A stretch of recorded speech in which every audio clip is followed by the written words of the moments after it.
Que diremos, pois, à vista destas coisas? Se Deus é por nós, quem será contra nós?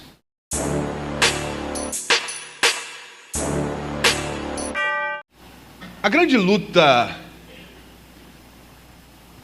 para vivermos o cristianismo se dá em nossas mentes. Porque o inimigo de nossas almas vai tentar de todas as formas colocar dúvidas a respeito de quem somos, a respeito do que Deus fez por nós e a respeito do que podemos fazer e do nosso futuro. Por isso a vida espiritual é uma batalha, mas não uma batalha física. A nossa luta, Paulo diz aos Efésios, não tem nada a ver com carne e sangue. É uma luta espiritual. E o inimigo sempre, no campo de batalha, vai tentar atingir o nosso entendimento para tirar as nossas convicções. Quando eu olho para o apóstolo Paulo e faço a apreciação da sua história, eu recebo uma injeção de ânimo, porque Paulo chegou a um patamar de vida espiritual, a um patamar de intimidade com Cristo, a um patamar de serviço ministerial que nos faz ficar animados ao olharmos para a sua história. E aí então a gente começa a se perguntar como é que alguém consegue atingir tamanho nível espiritual?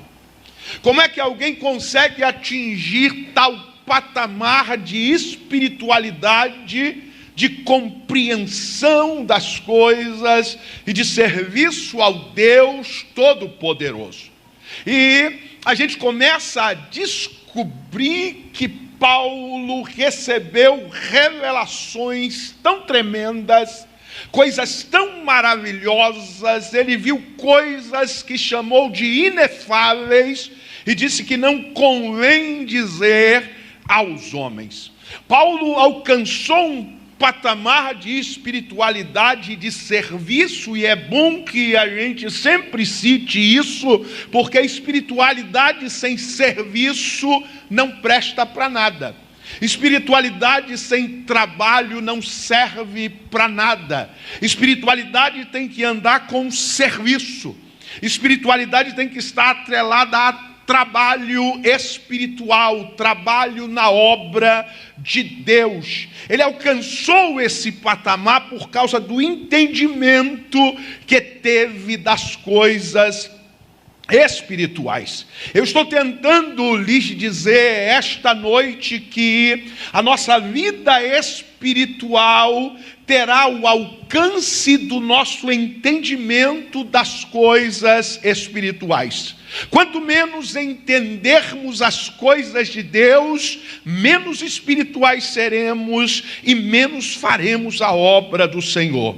Quanto mais estivermos cônscios das coisas de Deus, mais espirituais seremos e mais faremos então a obra do Senhor.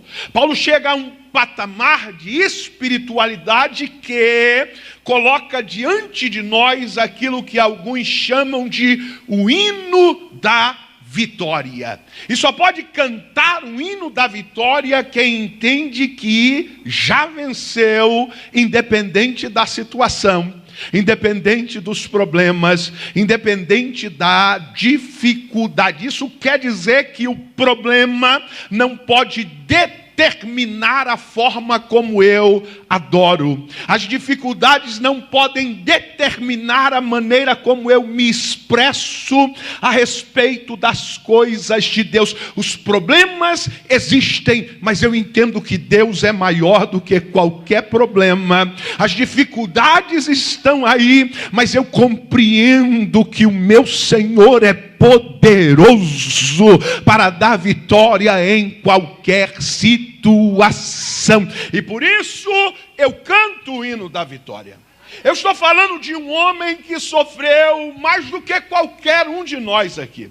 Eu estou falando de um homem que deu testemunho dizendo que era experimentado em todo tipo de situação e perigo. Perigo entre inimigos, perigo entre patrícios, perigo entre irmãos, perigo em momentos de viagens. Homem que sabe o que é sofrer, homem que sabe o que é ser espancado, homem que sabe o que é ser apedrejado.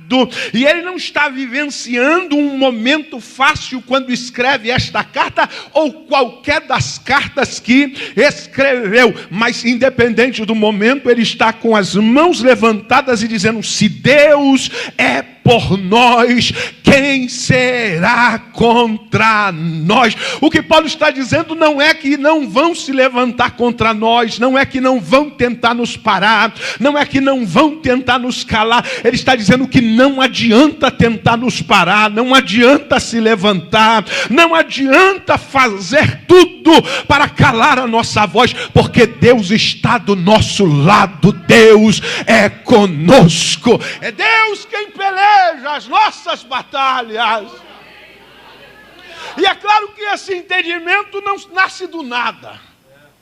Eu não me torno crente hoje e amanhã já estou gritando: se Deus é por nós, quem será contra nós? Eu preciso compreender aquilo que é a realidade doutrinária do cristianismo. Eu preciso compreender o que Deus fez por mim. Eu preciso compreender toda a ação de Cristo pela minha vida e pela vida daqueles que creem. Enquanto eu não entender, primeiro, quem é Deus e o que Ele fez por mim, eu vou viver de lamúrias.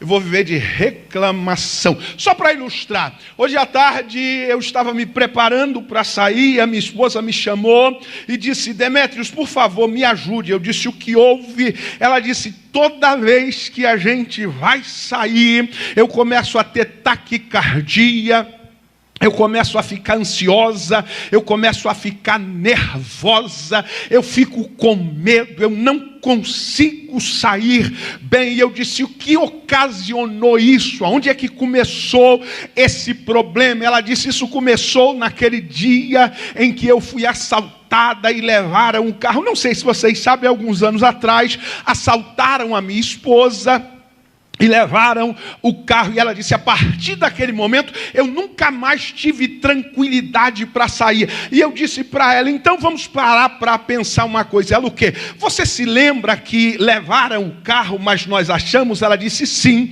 Você se lembra que quando levaram o carro, Deus fez vir à tona um problema que havia no carro que nós não sabíamos? Ela disse: sim. Então, na verdade, Deus permitiu que se levasse o carro para que nós descobríssemos algo que nos traria problemas posteriores. Ela disse: é verdade. Eu disse: alguém te tocou? Ela disse: não. Tentaram tirar a sua vida? Não. Levaram só o carro? Não foi? Foi. Mas Deus trouxe de volta? Não foi? Foi. Então entenda uma coisa: Deus é o Senhor da situação, e por mais que levem alguma coisa de nós, Deus sempre estará pronto para dar um ensinamento a respeito e para nos dar de volta aquilo que Ele preparou para nós. E mais, eu disse a ela: entenda, ainda que te matem, matarão o seu corpo, mas não poderão matar a sua alma, porque a sua alma está na mão de Deus. Olhe para alguém próximo aí e diga: entenda de uma vez por todas, Deus é o Senhor da situação. Ele está no controle, aleluia. Diga para alguém: Ele tem sempre um ensinamento para você em qualquer situação. E ainda que matem o teu corpo, a tua alma não pode morrer, porque ela está guardada na mão do Deus Todo-Poderoso. Quem entende isso? Quem crê assim, levante a sua mão, abra a sua boca e dê glória ao nome do Senhor.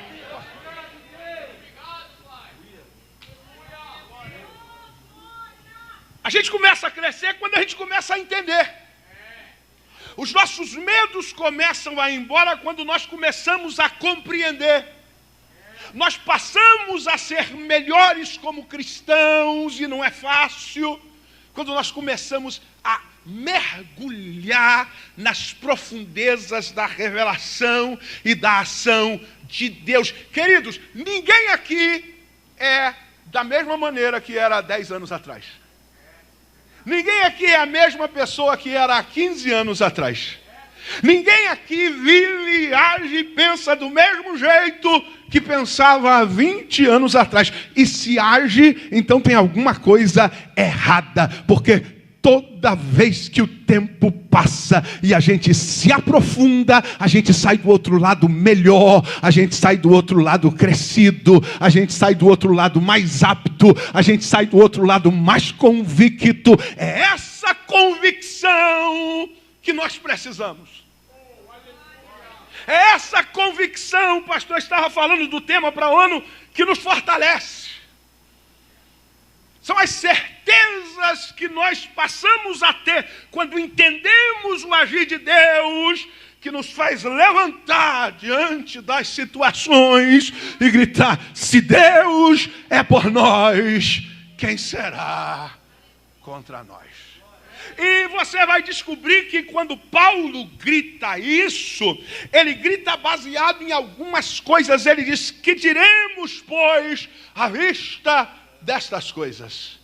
Ou seja, eu não canto um hino da vitória por cantar. Eu canto porque eu tenho base sólida para cantar o que eu estou cantando. Eu não venho para a igreja glorificar a Deus assim: eu vou glorificar, está todo mundo glorificando. Não, eu sei porque eu estou glorificando. Eu sei porque eu estou aqui. Eu sei em quem eu tenho crido. Eu sei o que Ele tem feito por mim. Eu sei da sua ação. Eu sei da morte de Jesus na cruz. Eu sei do poder do Espírito Santo. Eu sei que a igreja, ela triunfa independente das dificuldades. Paulo, dentro desse capítulo, e eu não vou falar sobre todos os assuntos, mas apenas pontuar algumas coisas, ele discorre sobre uma série de elementos importantes que vão fazer dele alguém apto para dar glória a Deus e cantar o hino da vitória.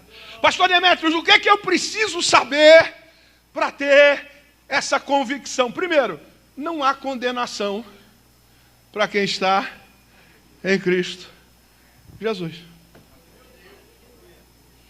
Por isso que eu sempre digo: crente não tem medo do inferno. Não, você não tem medo do inferno, não? Eu não. Eu não vou para lá. Quem tem que ter medo do inferno é quem vai para o inferno. Eu não vou para o inferno. E por que você tem tanta convicção? Porque não existe condenação para quem está em Cristo Jesus. E eu estou em Cristo. Quem está em Cristo? Quem está em Cristo? Como é que você sabe quem está em Cristo? Nova criatura é. As coisas velhas se passaram. Eis que tudo se fez novo. Então não tem condenação. Pastor, mas a gente erra. Mas Jesus perdoa. Mas a gente peca. Mas Jesus perdoa.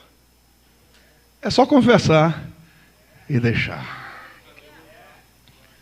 João disse, ou João escreveu: se confessarmos a Ele os nossos pecados, Ele é fiel e justo para perdoar os nossos pecados. Sabe, eu venho notando que ainda tem gente pregando um assunto, e você vai entender, que traz transtorno à mente de muito crente.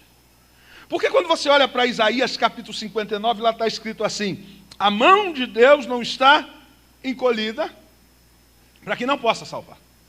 Os ouvidos de Deus não estão agravados, pastor João Batista, para que não possa, mas os vossos pecados fazem separação entre vós e o vosso. Se eu pegar esse texto e isolar, a gente vai para casa desesperado. Porque quem não pecou aqui hoje? Tem alguém aí que não pecou hoje aqui? Então não era para nenhum de nós estar aqui. Mas se eu continuar o texto de Isaías 59, eu vou descobrir que Deus vestiu-se de salvação e desceu. E porque ele desceu, o escritor aos Hebreus diz que o véu do santuário se rasgou. Ou seja, não há mais separação entre nós e o nosso Deus. E o que é que eu faço quando pecar? Eu corro de Deus, não corre para Deus. O véu está rasgado, o santo dos santos está aberto, e o sangue de Jesus purifica. Aleluia! Entendeu como os nossos medos de Deus têm a ver com a nossa falta de entendimento da ação dele? Esse é o problema. Pastor, mas peraí, então quer dizer que eu posso viver pecando? Não, quem vive pecando é do diabo. E você não é do diabo.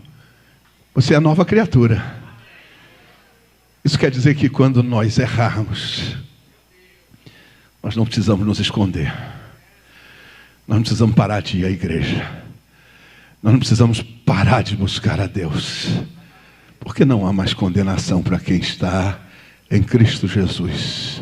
O que nós precisamos é nos dobrar diante dele e dizer: eu reconheço que eu errei, mas eu também reconheço o sacrifício do seu filho na cruz do Calvário.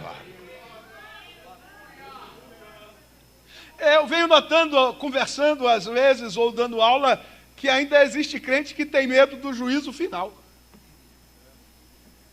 Pastor, e como é que vai ser? Eu disse assim: vai ser. O senhor não tem medo? Eu disse: eu não. Ué, mas é o juízo final. É, mas não é para mim. Não. O juízo final é para quem vai para o inferno, irmão. Para nós é o tribunal de Cristo. Aí, veja como é importante ter convicção. Já que eu entendo que para mim é tribunal de Cristo, então o melhor fazer é procurar o pastor Genival e dizer: quando é que vai ter de novo essa visita aí aos necessitados? Quando é que a gente vai distribuir alguma coisa?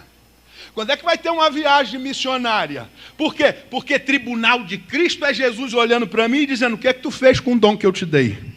O que é que tu fez com o tempo que eu te dei? O que é que tu fez com a capacidade que eu te dei? O que é que tu fez com o dinheiro que eu te dei? Aí eu vou ficar envergonhado dizendo: não fiz nada. E agora, Senhor? Aí Paulo diz assim: mas fica tranquilo, fica tranquilo. Por quê? Porque você vai ser salvo como que pelo fogo. Então crente não tem medo de juízo final, porque não tem mais condenação para quem está em Cristo Jesus. Agora crente trabalha porque quer galardão, porque quer galardão, porque busca galardão. É por isso que a gente trabalha. Por isso que a gente trabalha. Deu para notar como as convicções que nós passamos a ter entendendo a palavra vão determinar a nossa vida espiritual e de serviço? Quanto mais eu fico convicto de que há uma recompensa para o meu trabalho, mais eu trabalho. Quanto mais eu fico convicto de que Jesus me chamou para servir, mais eu sirvo. Quanto menos convicção eu tenho, mais eu quero, mais eu peço, mais eu sugo. E crente que vive só para sugar, não sabe o que é Bíblia de verdade. Porque quem tem convicção do que foi chamado para fazer, vive para servir e para trabalhar na obra. Uma outra coisa que Paulo fala dentro desse texto, deixa eu correr um pouquinho, porque o tempo parece que passa muito rápido, né? Ele diz assim: aqueles que são guiados pelo Espírito de Deus são filhos de Deus. E infelizmente isso não arranca muito glória de crente, né? Porque nas últimas décadas a gente vem sendo ensinado de que tem que ser filho do doutor fulano, tem que ser filho do juiz, tem que ser filho do advogado, tem que ser filho do médico. E nós estamos criando um bando de almofadinha, um bando de moleque sem vergonha, que qualquer coisa... Não, meu pai é fulano, meu pai é ciclano, minha mãe faz isso, meu pai faz aquilo, grandes coisas. Meu pai é o dono dos céus e da terra. Meu Pai é o Deus Todo-Poderoso. Que convicção você tem? Por que você tem essa convicção? Porque a Bíblia diz que Ele veio para os que eram seus, mas os seus não o receberam. Mas todos aqueles que o receberam, receberam poder para serem feitos filhos de Deus. Cadê os filhos de Deus? Levante as mãos, feche os olhos. 30 segundos de adoração ao Deus.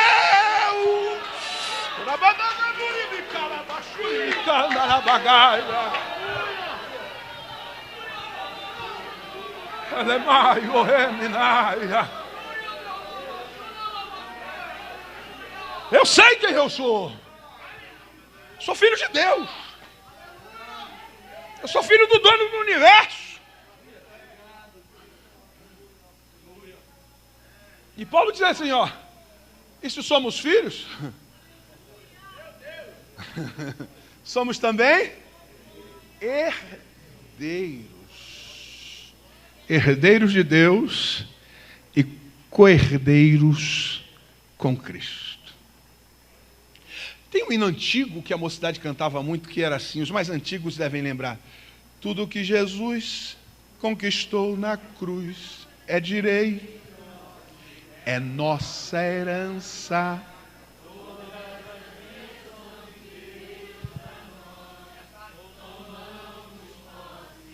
É nossa herança, toda a vida, todo o poder, tudo que Deus tem para dar. Abrimos nossas vidas para receber, e nada mais nos resiste. Levante as mãos e cante. Maior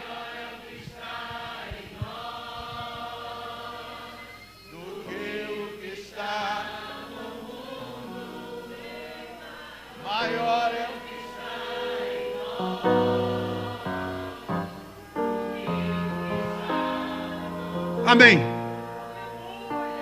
Agora, se temos convicção disso, por que não tomamos posse de toda a vida? Por que não tomamos posse de todo o poder? Por que não tomamos posse? Por que nós só queremos tomar posse de coisas materiais? Não, eu não sou pregador de miséria. Eu creio que Deus abençoa, prospera. Eu creio que Deus dá saúde para que a gente trabalhe, para que a gente conquiste, para que a gente administre bem. Mas você acha que Jesus morreu e conquistou na cruz o quê? Carro? Casa? Dinheiro? Não, irmão. Isso são só as demais coisas que vão sendo acrescentadas. O que Jesus conquistou na cruz é muito maior.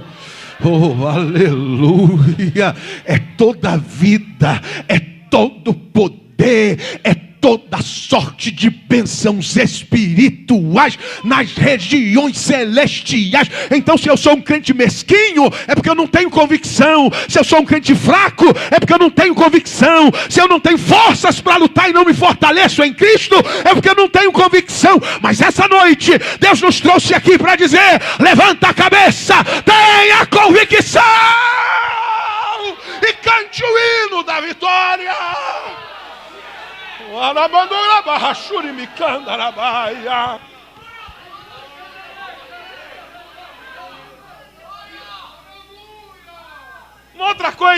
Uma outra coisa que Paulo salienta. Paulo mostra 3 gemidos.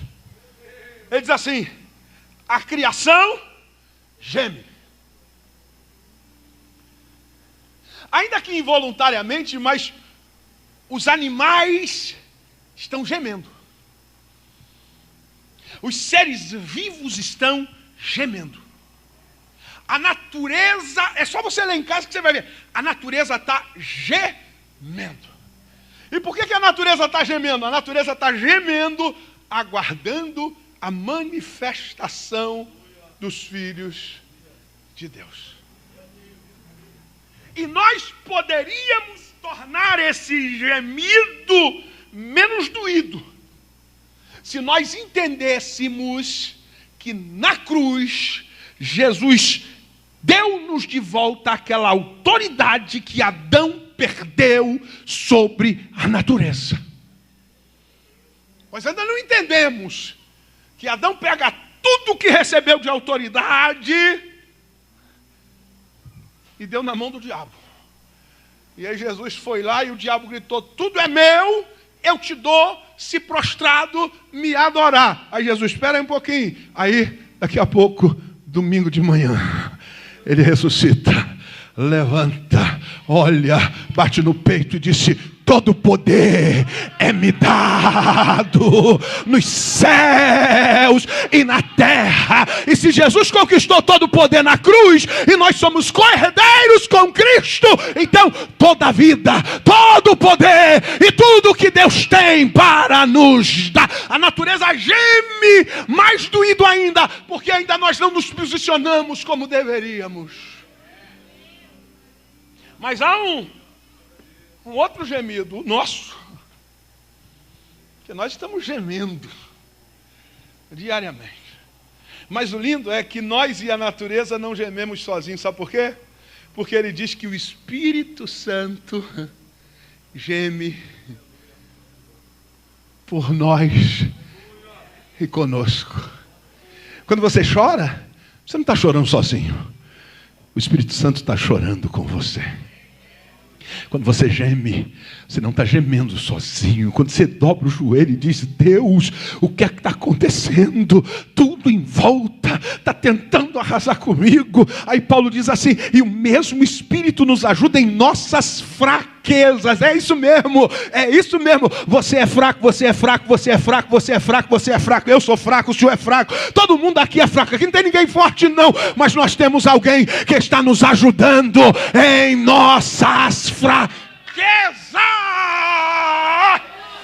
Na baia.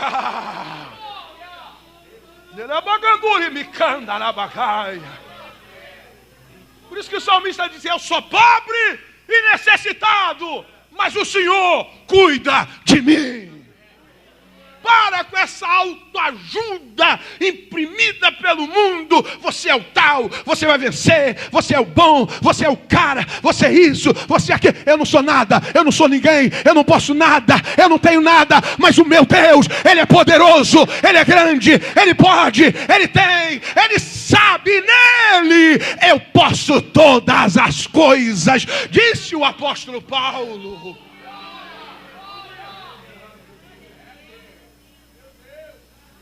Ele nos ajuda em nossas fraquezas, porque nós não, quem lembra? Sabemos orar como convém. Eu fico desesperado quando eu vejo o crente batendo no peito, porque a minha oração, tu nem orar sabe, camarada. Não, porque a minha oração é forte. Primeiro que não existe oração forte. Existe um Deus forte que responde a oração. Porque a oração só tem eficácia, irmão, porque é para Deus. Ora para Baal para ver se vai ter eficácia. Os profetas de Baal descobriram da pior forma possível que não adianta orar para Baal. Não é a oração em si mesma que tem eficácia. É a oração ao Deus Todo-Poderoso. Porque a oração sozinha não faz nada. Mas a oração respondida pelo Deus Todo-Poderoso é eficaz. Então, eu não sei orar. Mas Ele intercede. Sabe quando você dobra o joelho e não tem nem palavra? Fica tranquilo. Deixa a lágrima rolar. Começa a gemer. Porque o Espírito Santo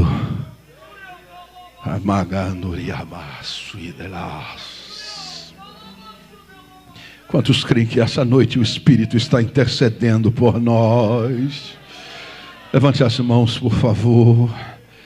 Eu vou parar um pouquinho. Se você quiser falar, fale. Se não quiser, chore.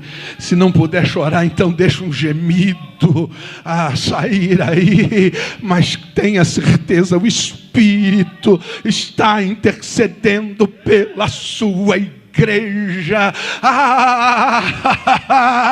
A vitória da igreja não está na política de Bolsonaro, ou de Lula, ou de Dilma, ou de Moro, ou de qualquer pessoa. A vitória da igreja não está na mão dos homens. Nós precisamos da política sim, enquanto cidadãos, mas como igreja de Jesus, a política está quebrando aqui, e a gente está assentado nas regiões celestiais. Tenha convicção de quem você é. Porque a convicção que você tem naquilo que Deus tem feito e quem Ele é, vai determinar o tipo de vida espiritual e de serviço à igreja de Jesus que você tem. Eu falei 3 coisinhas, existem várias outras no texto, mas aí Paulo chega à conclusão.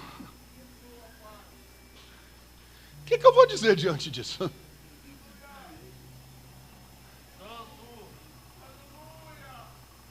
O que eu tenho para falar diante de tudo isso que eu acabei de ver aqui? Se Deus é por nós, quem será contra nós? Não adianta levantar. Irmão, o diabo vem lutando contra o povo de Deus desde que o mundo é mundo. E o povo de Deus continua sendo povo de Deus. E o povo de Deus continua crescendo. E o povo de Deus continua indo. Mas pastor, o senhor não sabe que muita gente caiu porque o diabo deu a rasteira? Não, a gente cai porque quer. A gente cai porque quer. O diabo não tem poder para te fazer cair. Ele lança a tentação. Mas eu caio porque eu quero. Eu caio porque ainda não tenho convicção de quem eu sou de verdade. Mas se eu ainda não tenho convicção de quem eu sou de verdade, pelo menos uma convicção eu já tenho. É de que quando eu cair, eu posso levantar, sacudir a poeira, olhar para o céu e dizer: me perdoa, porque a mim ele vai perdoar, mas a Satanás ele nunca vai perdoar, porque eu vou para o céu, mas Satanás vai para o lago de fogo e de enxofre. Então ele pode lutar do jeito que quiser, mas as portas do inferno não podem prevalecer contra a igreja de Jesus Cristo.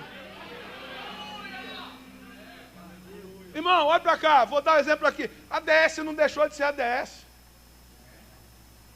Veio gente, foi gente. Entrou gente, saiu gente. Gente ajudou, gente atrapalhou, gente brigou, gente murmurou, gente rebelou. Mas a ADS continua sendo a ADS. Porque quem plantou a ADS foi Jesus.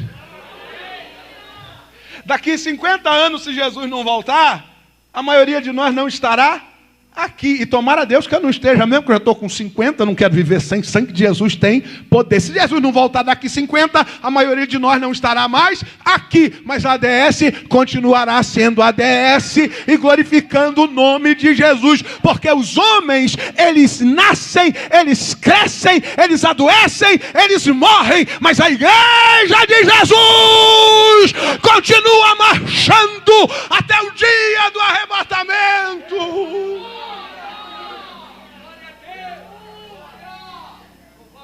Ô Paulo, você é marrento, né, Paulo? Crente é marrento mesmo.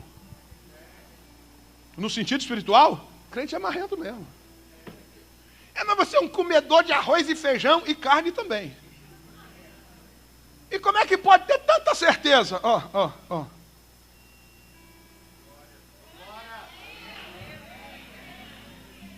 Ele falou que eu posso ter certeza. Ele diz que eu sou mais do que vencedor. Ele diz que eu sou filho de Deus. Ele diz que vai voltar para me arrebatar e eu vou viver a eternidade com Ele. Eu tenho certeza. E aí, para que essa certeza fique bem afixada, 5 minutinhos eu termino. Ele vai mostrar por quê é tão convicto. Ele diz, aquele que não poupou o seu próprio filho. Eu vou trocar em miúdos para você entender. Deus não é menino. Deus não é moleque. Tá? Deus traça todo um plano e diz, nesse plano meu filho vai morrer. E eu vou me agradar de moer ele na cruz. E depois que ele morrer e ressuscitar, ele volta e eu mando o Espírito. E o Espírito vai preparando a noiva dele. Vai preparando a noiva dele. Vai preparando a noiva dele. E no final, ele volta para buscar a noiva. E a noiva casa com ele e fica eternamente com ele. Ei, está traçado o plano. Deus não vai mudar de ideia. Vai ter casamento. As bodas já estão sendo preparadas. Deus não vai mudar, Deus não é menino. Ele diz assim, aquele que não poupou o seu próprio filho.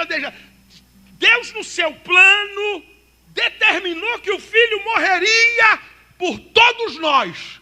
O filho veio, morreu e cumpriu o que tinha que cumprir. Agora eu vou orar e Deus vai dizer, não quero conversa com vocês. Vou fechar a porta de novo. Vou botar o véu de novo. Não, Deus não é menino, não.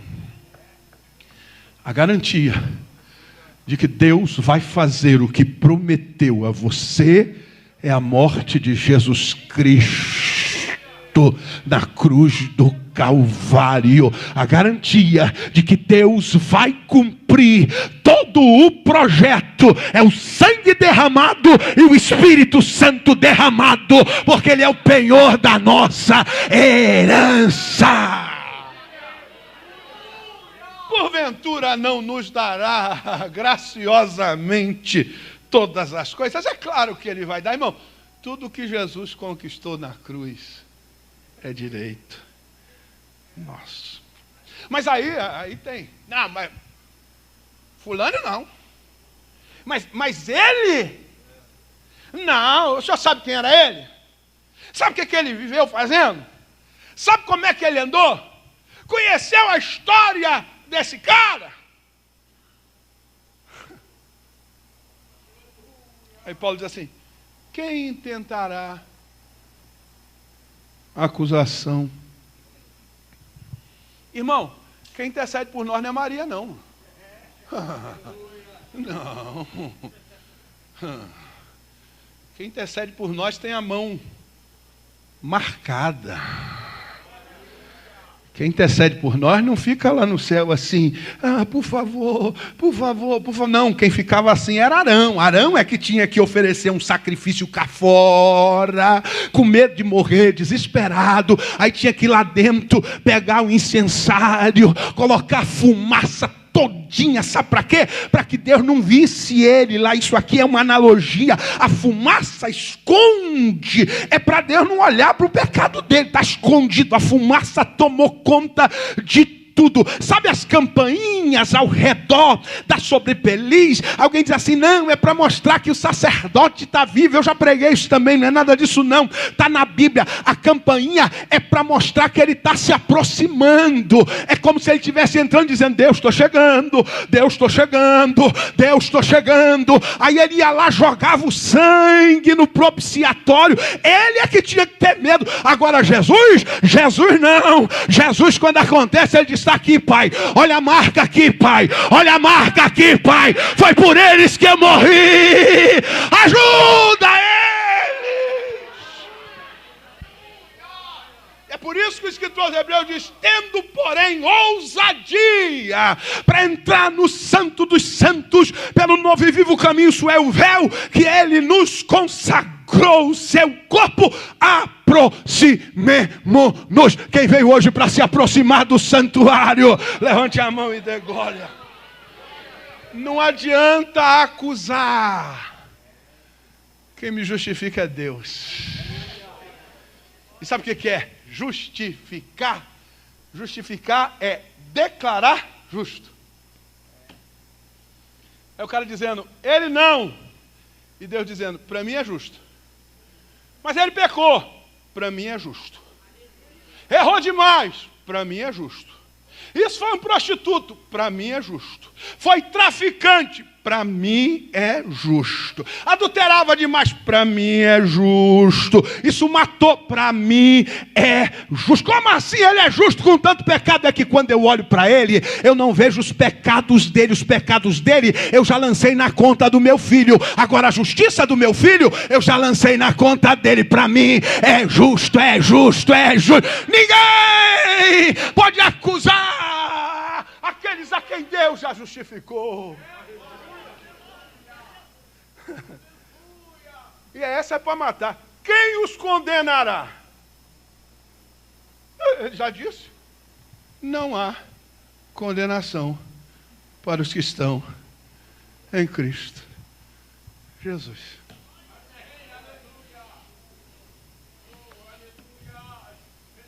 Quem condenará? É Cristo Jesus quem morreu, ou antes quem ressuscitou, e está à destra de Deus, e também intercede por nós. E para concluir, quem nos separará do amor de Cristo?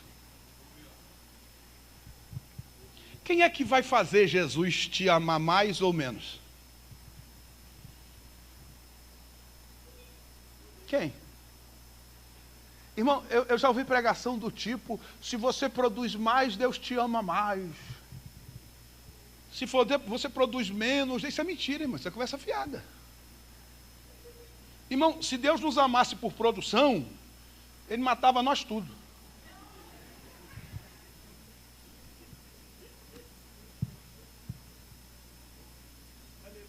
Quem produz mais, receberá mais galardão. Aí é verdade. Quem produz menos, receberá menos galardão. Mas Paulo diz que cada um de nós alcançará pelo menos um elogio da parte de Deus. Deus não me ama pelo que eu sou. Ele me ama pelo que Ele é. Deus não me ama porque eu sou poderoso, porque eu sou grandão. Deus não ama mais o pregador do que o novo convertido. Deus não ama mais o pastor da igreja do que o último membro da igreja.